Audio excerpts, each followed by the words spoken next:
Good morning all of you dear students.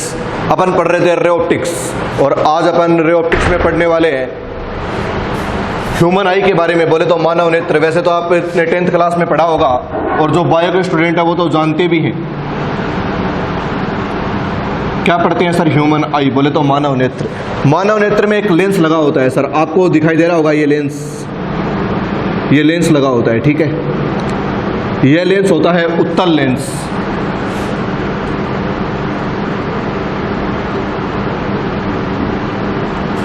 जिसका अपवर्तनांक mu बोले तो लगभग होता है 1.437, ठीक है।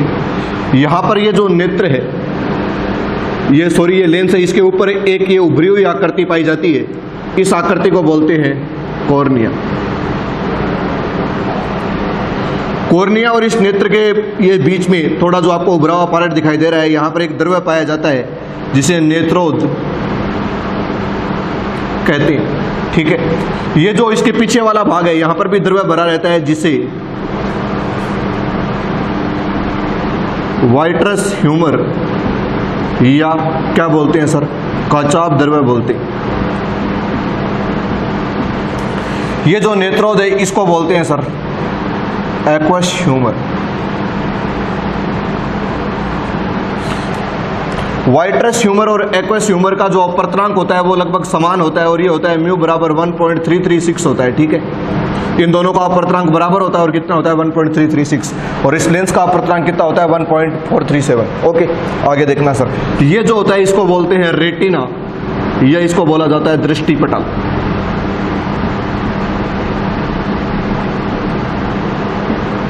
ठीक है। यहां से कुछ तंत्रिकाएं निकलती रहती है और इन तंत्रिकाओं को बोलते हैं दृक् तंत्रिका।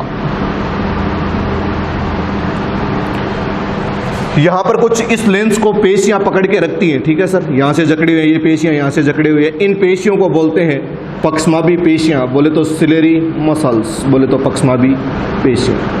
ओके जेंटलमैन, ठीक है। ये मानव नेत्र की संरचना है। वैसे तो आपको बायोलॉजी में पढ़ने को मिलेगी। अपने लिए काम की बात ये थी कि यहाँ पर क्या पाया जाता है, उत्तल लेंस पाया जाता है जिसका अपवर्तनांक कितना होता है 1.437, और यहाँ पर दो द्रव्य पाए जाते हैं, इसको बोलते हैं नेत्रोद या इसको बोलते हैं एक्वस ह्यूमर, और इस भाग में जो द्रव्य पाया जाता है उसको बोलते हैं वाइट्रस ह्यूमर या क्या बोलते हैं, काचाभ द्रव्य बोलते हैं। ये क्या है, मानव नेत्र की क्या है, संरचना है। ओके जेंटलमैन, अब देखो आपको यहाँ पर कुछ बातें सीखनी पड़ेगी। ये जो पक्षमाभी पेशियां हैं ये क्या करती हैं, ये जो लेंस है इसकी वक्रता त्रिज्याओं को बदल देती है, ठीक है। वक्रता त्रिज्याओं को क्या कर देती है, परिवर्तित कर देती है, ठीक है। सबसे काम की बात है सर ये इस लेंस से संबंधित। देखो क्या कह रही है कि ये जो पक्षमाभी पेशियां होती है ये क्या काम करती है, इस लेंस की वक्रता त्रिज्याओं को परिवर्तित कर देती है। और आपने एक फॉर्मूला पढ़ा था फिजिक्स में, याद कीजिए, लेंस निर्माता सूत्र 1/f = μ - 1 × 1/r1 - 1/r2। अगर ये वक्रता त्रिज्याएं बदल जाएंगी तो फिर लेंस की फोकस दूरी भी क्या हो जाएगी, परिवर्तित हो जाएगी। इसका मतलब अपन ये कह सकते हैं कि पक्षमाभी पेशियां वक्रता त्रिज्याओं को परिवर्तित कर सकती है, जिससे लेंस की फोकस दूरी भी क्या हो जाती है, परिवर्तित हो जाती है। ओके जेंटलमैन, ठीक है।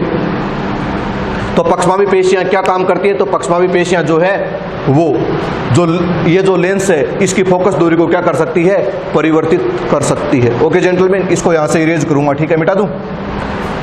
एक बार आप ये डायग्राम बना सकते हो। सबसे पहले आपको क्या बनाना है, लेंस बनाना है, फिर आप ऐसे इसको मैच कर दोगे, फिर इधर से मैच कर दोगे, यहाँ पर थोड़ी जगह छोड़ दोगे तो इसको क्या बोल दोगे, यहाँ पर दिखा दोगे आप दृक् तंत्रिका, इसको दिखा दोगे रेटिना। ये है लेंस, ये है कॉर्निया, ये है पक्षमाभी पेशियां। बस सिंपल सा डायग्राम है सर, मिटा दूं। देखो सर,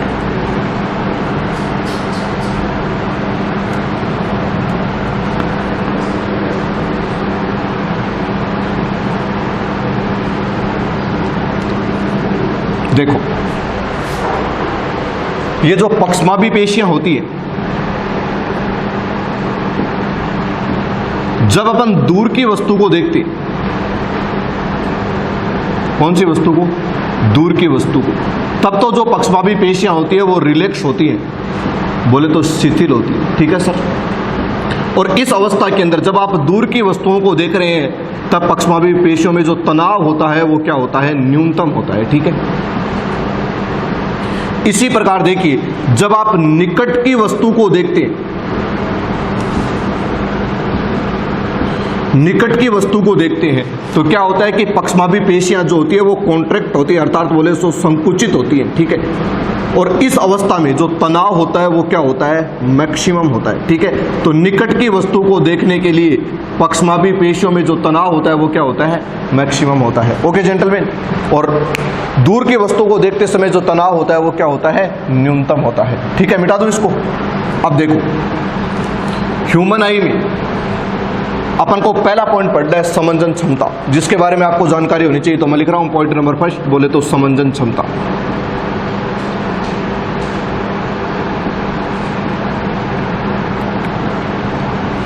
इसकी डेफिनेशन क्या लिखेंगे कि मानव नेत्र में उपस्थित लेंस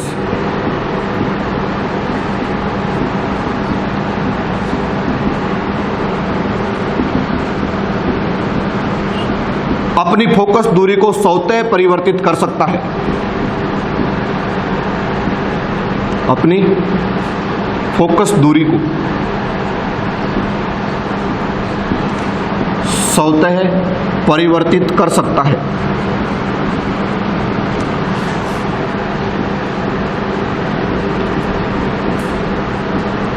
और ये जो फोकस दूरी को परिवर्तित करने की क्षमता है, ठीक है, इस क्षमता को क्या कहते हैं, समंजन क्षमता कहते हैं, ठीक है।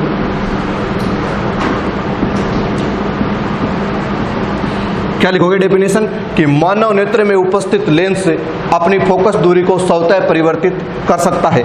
नेत्र की फोकस दूरी को स्वतः परिवर्तित करने की क्षमता को क्या कहते हैं, नेत्र की समंजन क्षमता कहते हैं, ठीक है सर। सामान्य सी बात है कि मानव नेत्र में जो लेंस होता है वो अपनी फोकस दूरी को अपने आप बोले तो ऑटोमेटिकली परिवर्तित कर सकता है, ठीक है। और ये जो परिवर्तित करने का गुण है इसको क्या कहते हैं, समंजन क्षमता कहते हैं, ठीक है सर। उसके बाद पढ़ते हैं सर निकट बिंदु के बारे में। क्या होता है निकट बिंदु,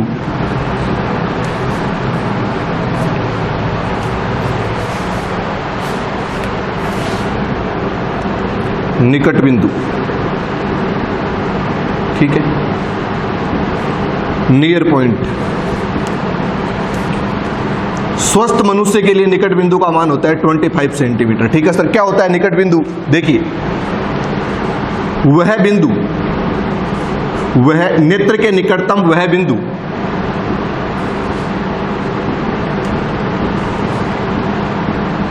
वह बिंदु जिस पर रखी वस्तु को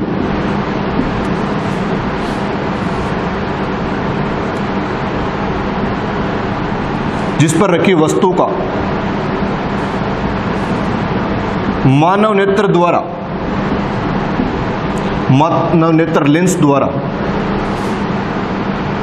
तो क्या ऐसा ही लिख दूं सर, नेत्र लेंस द्वारा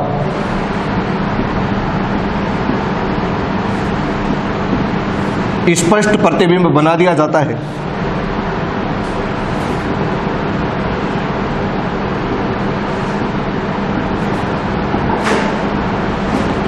निकट बिंदु कहलाता है।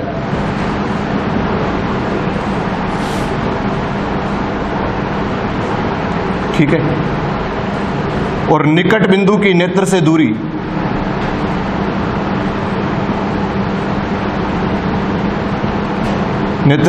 क्या कहलाती है सर, स्पष्ट देखने की न्यूनतम दूरी कहलाती है।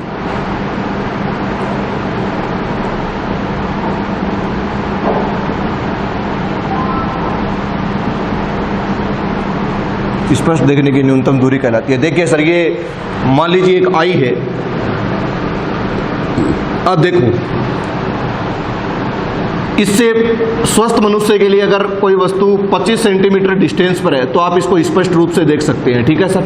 अगर आप इस वस्तु को यहाँ से आगे ले जाएंगे तो फिर ये वस्तु जो होती है वो धुंधली हो जाती है, आप इसको स्पष्ट रूप से नहीं देख सकते। ये जो दूरी है, न्यूनतम दूरी, स्पष्ट देखने की न्यूनतम दूरी, इस पर जो बिंदु होता है उसे क्या कहते हैं, निकट बिंदु कहते हैं। और जो स्वस्थ मनुष्य होता है उसके लिए निकट बिंदु का मान कितना होता है, 25 सेंटीमीटर होता है। तो क्या लिखोगे निकट बिंदु में कि नेत्र के निकट वह बिंदु जिस पर रखी वस्तु का नेत्र लेंस द्वारा स्पष्ट प्रतिबिंब बना दिया जाता है, या ऐसा भी लिख सकते हो कि नेत्र लेंस द्वारा रेटिना पर स्पष्ट प्रतिबिंब बना दिया जाता है, निकट बिंदु कहलाता है। निकट बिंदु की नेत्र से निकट बिंदु की नेत्र से दूरी स्पष्ट देखने की न्यूनतम दूरी कहलाती है। ठीक है सर, क्लियर इतनी बात। काम की बात ये है कि आपको याद रखना है कि निकट बिंदु का मान कितना होता है, 25 सेंटीमीटर होता है। ठीक है, अगर आपको किसी भी वस्तु को स्पष्ट रूप से देखना है तो आपको उसको कितनी दूरी पर रखना चाहिए, 25 सेंटीमीटर पर। ठीक है, चलो उसके बाद पढ़ते हैं किसके बारे में, दूर बिंदु के बारे में। बोले तो फार पॉइंट।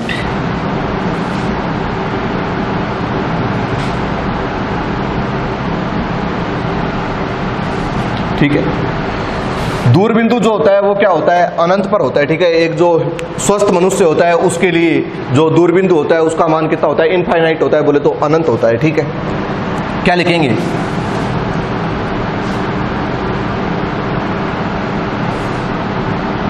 नेत्र से वह अधिकतम दूरी या नेत्र के लेंस से वह अधिकतम दूरी, एक ही बात है सर। नेत्र से वह दूरी, वह अधिकतम दूरी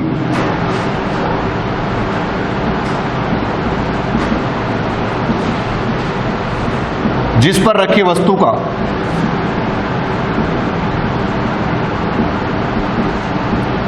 नेत्र लेंस द्वारा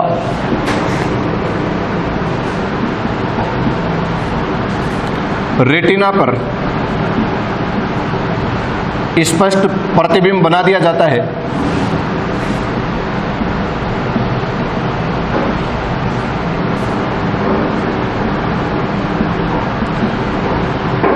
उस दूरी को स्पष्ट देखने की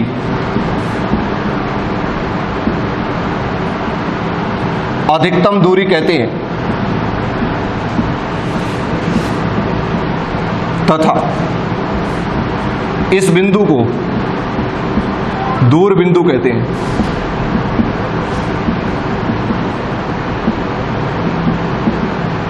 ठीक है जेंटलमैन, तो काम की बात ही है कि निकट बिंदु का मान कितना होता है, 25 सेंटीमीटर, और दूर बिंदु जो होता है वो कहां पर होता है, अनंत पर होता है। इसके अलावा एक बात और पढ़ लेते हैं सर, सिंपल बातें हैं। दृष्टिपरास,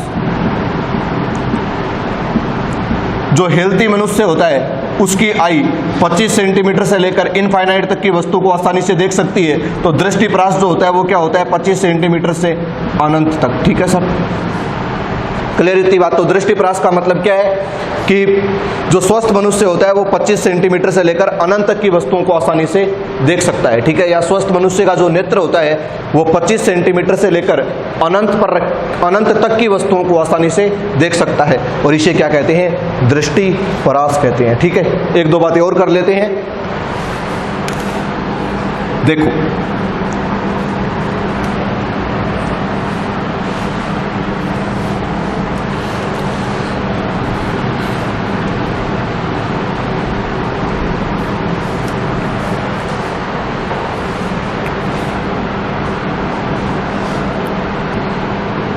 जो बच्चे होते हैं सर, बच्चों की पक्षमाभी पेशियां क्या होती है, मजबूत होती है।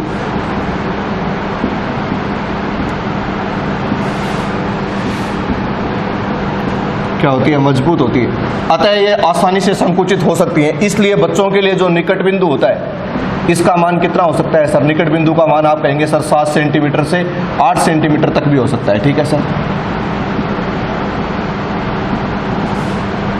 ठीक है, क्योंकि इनकी पक्षमाभी पेशियां क्या होती है, मजबूत होती है। आयु बढ़ने के साथ साथ जो पक्षमाभी पेशियां होती है वो कमजोर हो जाती हैं सर। क्या हो जाती है, कमजोर, जिससे इनकी जो संकुचित होने की क्षमता है उसमें भी क्या आ जाती है, गिरावट आ जाती है। इसलिए जो निकट बिंदु का मान होता है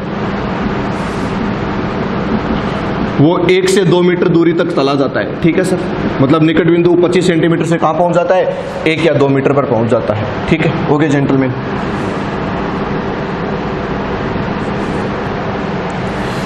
एक और बात कर लेते हैं सर कि अनंत पर स्थित वस्तु, या फिर ऐसा लिख दूं कि दूर की वस्तु को देखने के लिए जो पेशियां होती हैं नेत्र में, जो क्या पाई जाती है, पक्षमाभी पेशियां,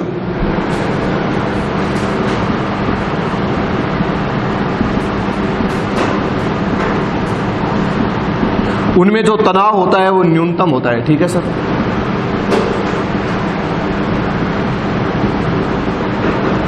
पक्षमापी पेशियों में तनाव क्या होता है, न्यूनतम होता है। और ये जो स्थिति है इसको बोलते हैं सामान्य समंजन।